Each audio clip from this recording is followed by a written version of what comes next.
Dear viewers, hello, good morning, and welcome. My name is Wayne, and in today's episode, Beef Wellington. Dun dun. So, a while ago, it was our first anniversary, and needless to say, it was a rather special occasion. I mean, first time anything is tricky, right? But also quite exciting. Like, first time in school, first day at a new company, losing of a. So, in order to celebrate, I decided to make the dish. But why Beef Wellington though? Well, because number one, it is generally considered a celebratory dish, so it was quite fitting. And number two, I just never had it before in my life. Now, the exact origin of Beef Wellington is still debatable even to this day, but the concept of the dish was largely based on the classic French dish of bœuf en croûte. So the story goes, it was first served to celebrate the Englishmen's victory over Napoleon Bonaparte and the French army in the Battle of Waterloo. And the English army was under the command of Sir Arthur Wellesley, the first Duke of Wellington, who was actually Irish, technically. But anyway. Now, I don't know about you guys, but to me personally, it always felt like, as famous as the dish has been in the past, the one guy that made the Beef Wellington really globally known was Gordon Ramsay. I mean, of course, the dish was created long before Gordon became the chef he is today, or even that obedient little cook at Harvey's way back then. I do think a lot of people got introduced to Beef Wellington through Gordon. So there we go. So to sum up how Beef Wellington came to be, basically what happened was the English took a French classic, renamed it, and used that to celebrate their victory over the French.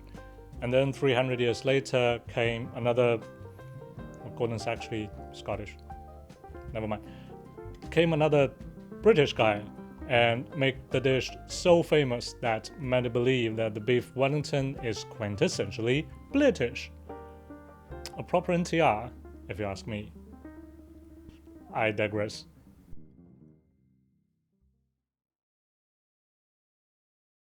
Okay, first job, let's prepare the steak. Now, I've got a whole fillet of beef here, and it may not look so familiar to you if you haven't seen it before, but imagine a bunch of fillet steaks with other bits attached. Now, this thinner end is the tail, and the other end is the Chateaubriand. And there is a seam separating the muscle-long roast from the main muscle. Now, the best part to use for the Wellington, I think, is the middle, which is a whole piece of meat. But we need to trim off these fatty bits, which is the chain, and also the big piece of silver skin running along the bottom. Now, for this particular Wellington, I think this much beef would be enough. So let's make the incisions.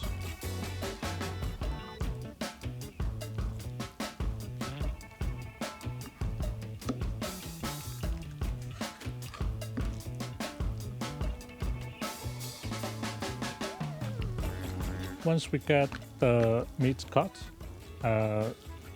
it's going to be a lot of trimming since there is a lot of fatty, sinewy bits. So it does take a bit of time and patience and a sharp knife. After I trimmed the beef, I seasoned it really well with salt and pepper and then wrapped it really tight with some cling film to give it a nice cylindrical shape and obviously season it. Then I left it in the fridge to firm up and chill for about an hour or so. Now it's just a job of searing it in a really hot pan with some clarified butter to get the Maillard reaction going, get it really nice and golden on all sides without cooking the middle, and then just put it in the fridge to chill. And after that, I brushed it with some Dijon mustard and wrapped it in some blanched spinach leaves. And that's the steak done.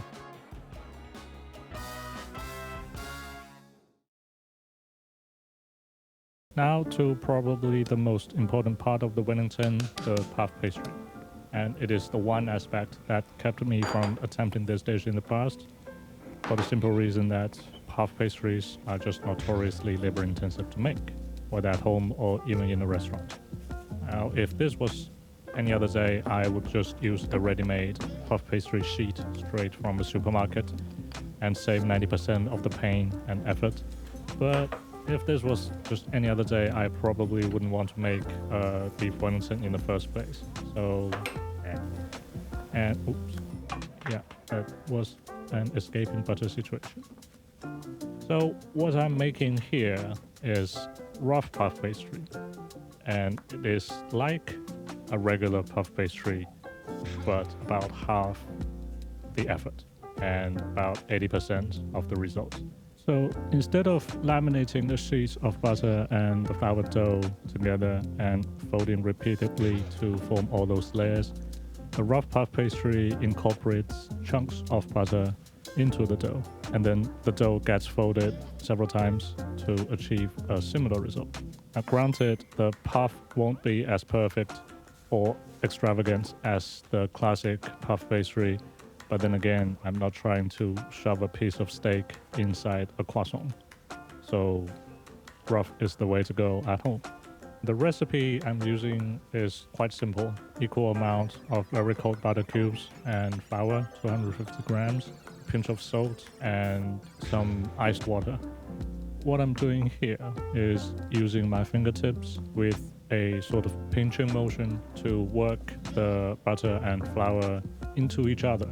It's not a very aggressive move, but with butter that cold, it's not that delicate either. Here's a close-up slow motion of my finger movement. Once the flour and butter are more or less incorporated and not as rock hard, I shape the mixture into a well and then add the iced water. And yes, not having a mini flood or two would be nice. After the water is added, the mixture will be a bit runny and messy and sticky. That's normal. I just kept on working the mixture, and a dough scraper comes in very handy at this stage. As I kept on working the dough, the moisture was being absorbed into it. Eventually, I had a dough as we know it. Dexterity would be a good idea at this stage, since the butter has been melting the whole time. You can probably see bits of butter here and there in the dough. This is ideal. One thing I found I tend to do is to overwork the butter and flour together and make the mixture almost homogeneous. Now the first stage of the puff pastry is done. I wrap the dough in cling film and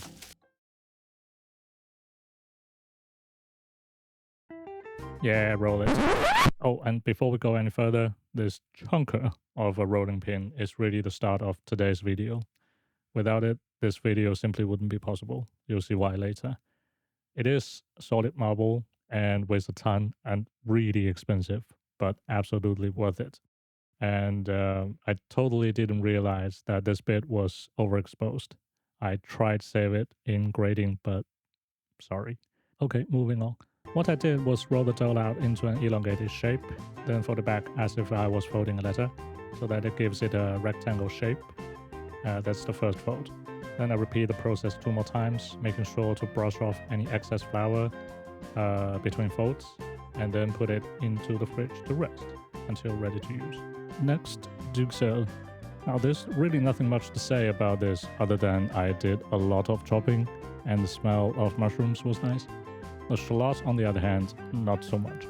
You know, they say use a sharp knife and shallots are sweeter and less harsh than red onions. Well, I've got a very sharp knife here and they are really not. By the time I've done all the chopping, I could barely see because of the waterfalls of tears on my face. After that, it was easy. I just fried everything off until all the water content was evaporated and then finished off with some parsley. And that's the duxelle de champignon.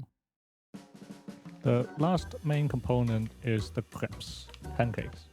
While it should be a pretty straightforward thing to make, the title has revealed that it wasn't the case.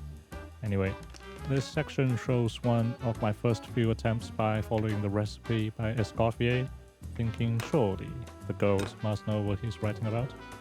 I also quite liked how the shots turned out, like how the focus fell right on the names of the ingredients on the packaging. The pancakes are quite important as they absorb the moisture from the beef when roasting, therefore protecting the puff pastry from getting all soggy. I also like the flavor and aroma of the herbs in this dish.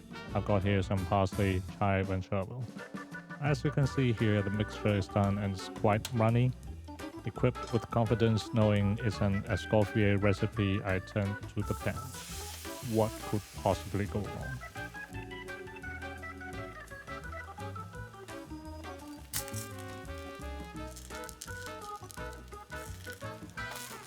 Yeah. It doesn't look good, does it? Right. So I guess the lesson here is to question everything. I then went online and found a more modern recipe. The ingredients are the same, just different proportions. As a result, the butter is much thicker, and that's promising. Let's see how the first one turns out.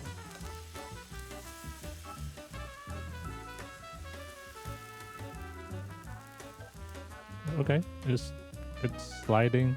That's a good sign.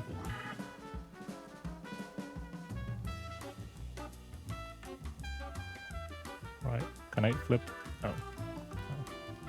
Right, okay, first one. Try again. Alright, third time the charm. Way. There we go. Yeah, you can see my excitement there. Now I just have to do it 5, 6 more times. And I think by the third one, it was just smooth sailing. And I also quite love the plop sound when I flip the pancakes. There, plop. The last stage before I put everything together was to roll out the pastry. And this is where the marble that I call my rolling pin now really crushed it. Because I had to make sure that the thickness of the pastry was just right and as even as possible, the weight of the rolling pin was such a godsend. What we're watching here is my third or fourth attempt of making the pastry. And in all previous attempts, I used a regular run-of-the-mill wooden rolling pin. And my puny cyclist arms just weren't powerful enough to cut it. I couldn't get the thickness down to what I wanted, and the evenness wasn't there. And also, although I've put out several pounds of weight trying to consume all the failed attempts, the extra body weight wasn't helping either. I digress. There isn't much to say about the rolling itself, just pay attention to the temperature, and if the dough gets too soft, just put it back into the fridge for 5 to 10 minutes to firm up, and then get it back, rolling again, and repeat if necessary. Now that everything is prepared, I could finally put it all together. It is a bit fiddly, but nothing too complicated to do. So we just assemble the dish from outside in, the outside being the puff pastry, then the pancakes. I just trim the pancakes into squares and leaving some overlapped bits. Then the mushroom duxelle, I made sure to put a little bit of it onto the pancakes and then smear the rest onto the beef itself. I find that gives a more even thickness around all sides of the beef and leaving much less of a mess.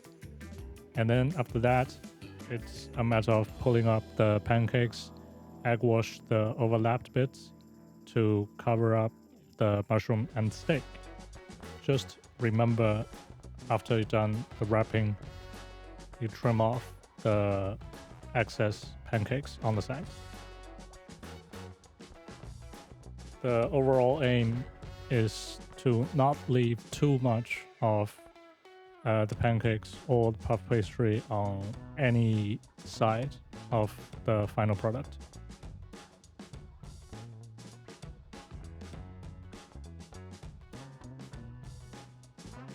Once that's done, I move on to the puff pastry. I first roughly cut it into the size that I needed, and then I made 4 cuts around the 4 corners of the puff pastry to help with wrapping up later on. Now, because after all is done, what we are seeing here as top and where the seam of the pastry is will actually be the bottom of the dish. Don't worry, it'll make sense in a minute. I had to make sure that I had enough pastry on all sides so that they could overlap slightly, but in hindsight, I probably had too much here. It didn't cause me any trouble, as it didn't make the bottom of the dish overly thick, but I definitely didn't need this much pastry. And now it's just a matter of wrapping up the other sides and egg wash and trim as I went along until I had a well-sealed parcel. This is what I meant earlier. I flipped the parcel on its belly, so to speak, so that all the seams are tucked underneath, and that gives me a clean surface to put the egg wash on and to do the decorations later. Now, I decided to double egg wash this, but thinking back, I probably didn't need to because I found it a bit too eggy when cooking, but that's what I did anyway. After the second egg wash, I made some decorative patterns with a paring knife, and it was rather nerve-wracking because to make the patterns pronounced enough, I had to go pretty deep with the knife.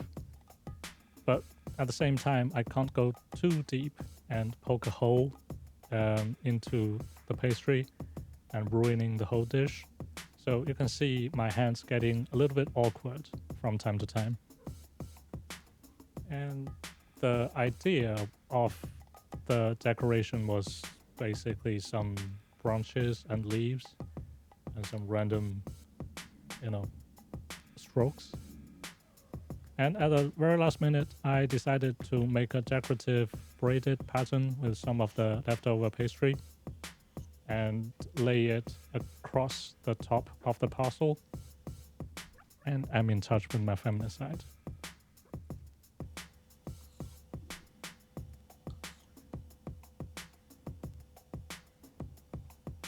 At long last, we have a parcel ready to go into the oven to bake or roast or bake.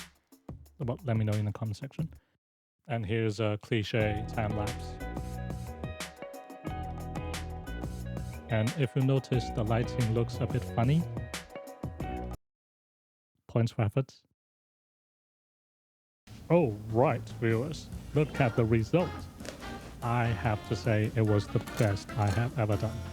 Smells incredible, outside is crusty and shiny, decoration doesn't look too shabby.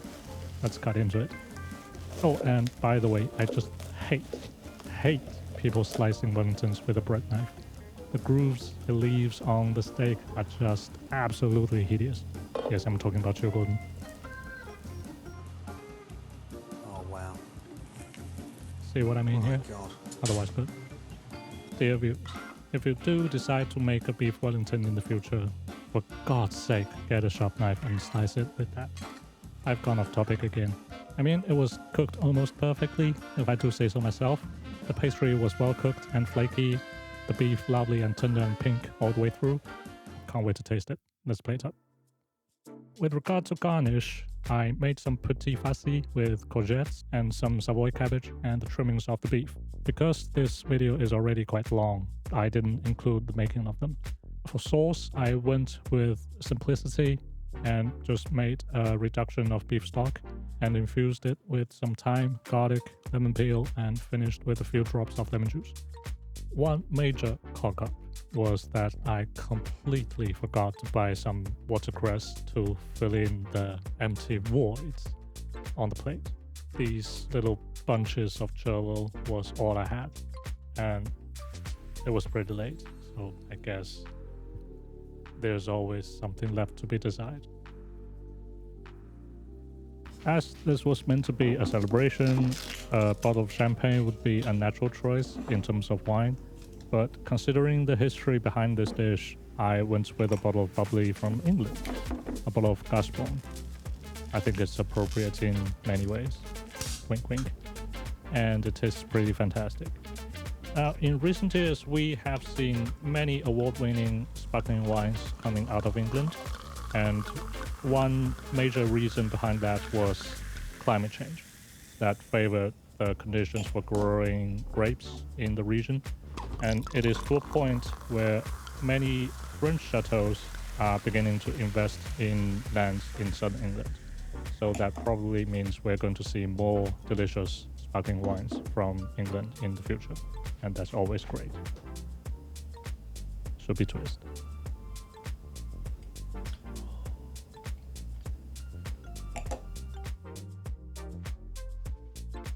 If you watched this far from the bottom of my heart, thank you.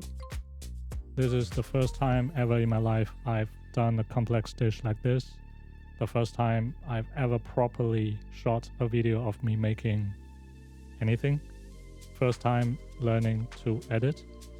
I understand this video is very rough in many aspects, like the boring camera work, the almost complete absence of B-rolls. Making videos always felt like a daunting and complicated thing to me.